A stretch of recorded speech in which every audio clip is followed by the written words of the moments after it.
Hello, and welcome to Public Health Matters, a monthly program dedicated to discussing public health issues in our community. This program is sponsored by the Middle-Brook Regional Health Commission, which serves the towns of Bound Brook, Greenbrook, Middlesex, South Bound Brook, Warren, and Watchung. My name is Colleen McKay-Wharton, and I'm the health educator for the Commission and the host of this program.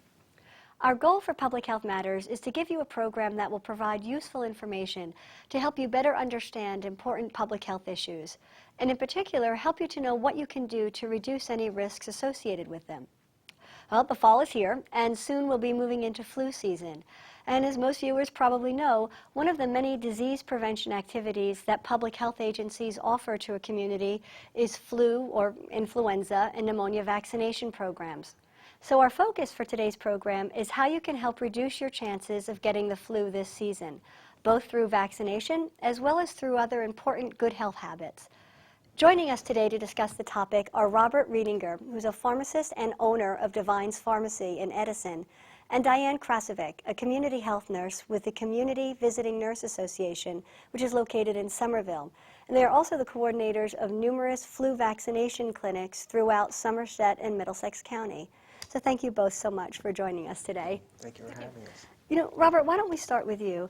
I imagine that you, in your pharmacy or as in other pharmacies, people often show up with the runny nose and the coughs and the sniffles and so on.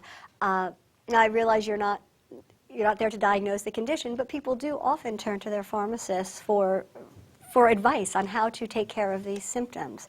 What are the typical symptoms you see through flu season?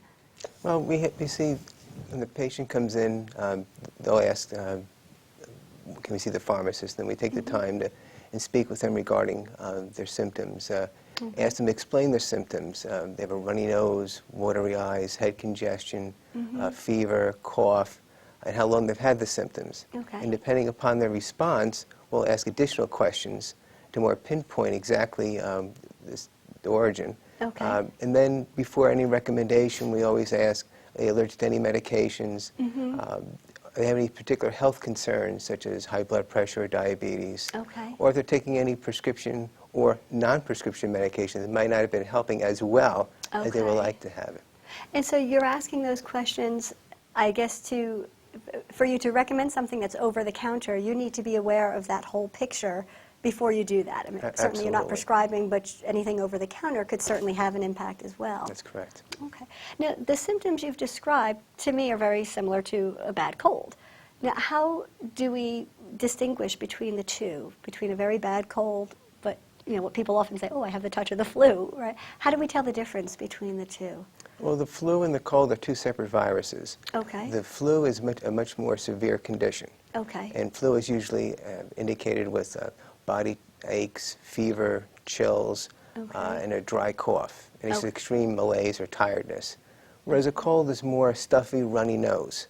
Right. So depending upon the severity and what grouping they fall into, would determine more specifically whether they have a touch of the flu or actually just have a bad cold. Okay. Those are really very important distinctions, and I think people very often, as I think we were discussing earlier, once it's flu season, people think anything that they experience surely must be the flu because it's flu season, right? But not necessarily That's the correct. case. Okay. Now, how is flu typically transmitted, and is it different than how colds are transmitted? Well, they're both respiratory. Okay. And we talked about viruses. They're both viruses. Right. The flu is a respiratory droplet, Okay. and that is airborne through someone who cough or sneezing, and someone walking by, that droplet enters their mouth or nose, and then they end up with the flu. Okay. But that droplet of transmission can also occur on objects, such as pen, pen, phone, keyboard, mouse. Okay. So it's important to take those precautions, especially during this time of year, to not Okay. Those precautions meaning? use your own pen, use your own keyboard. Don't share. Wash your hands frequently. Right. The time to wash your hands should be the happy birthday song. That's the time period. As well as if you don't have water handy, use a hand sanitizer. Now, there's a lot of out there, whether it be pocket size or there may be one in the office that's close by that can be used. Great, right. Now, one of the challenges with influenza in particular, and maybe this is different than other illnesses, is that even before those symptoms hit, we are actually capable of transmitting the virus to someone else even before you know yourself that you're sick, which is, I guess, really why. Well, let me confirm, that is accurate, right? Is it one day? One day before you actually come down with symptoms, you could be contagious. Okay. So really our best bet, whenever possible, is to prevent it completely. Diane, I'd like to kind of move to you for a minute. Certainly getting the flu can make us all feel horrible. And when you describe these aches, it's like getting hit with a truck. Aches, right. not just, I feel a little tired, right? But ultimately, for most people, they recover. 5-7 days, it's over with. But what about those people who, are at risk of greater complications? Like, who would those be? Who are the ones that we're most concerned about? Well, the people we're most concerned about is certainly the elderly population, because Okay. they tend to not bounce back as well as perhaps the healthier, younger population. Okay. So our main goal for immunization with the flu is that elderly population.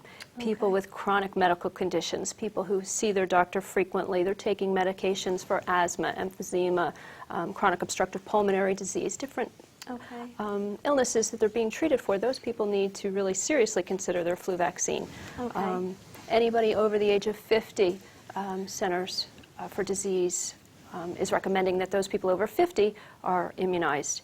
I've often heard the number put out there that 36,000 folks die each year as a result of flu. So I imagine, that probably tends to be that sort of group of individuals who have some of the greatest Right. poor outcomes. I have also heard as well the immune compromised as well. Right. People on chemotherapy, people with HIV are also, I imagine, at greatest Correct. risk as well. Right. Now, in the flu clinics that the community VNA offers, and I know you do those both in Somerset and Middlesex County, and who are the folks that are eligible for that vaccine? Is it all the same that you just described, or? It's pretty much all the same. The flu vaccine is not recommended or not been approved for children under 6 months of age. Okay. Children of certain age groups certainly can apply for the flu vaccine. Mm-hmm. The elderly population, again, people with immune compromised, Okay.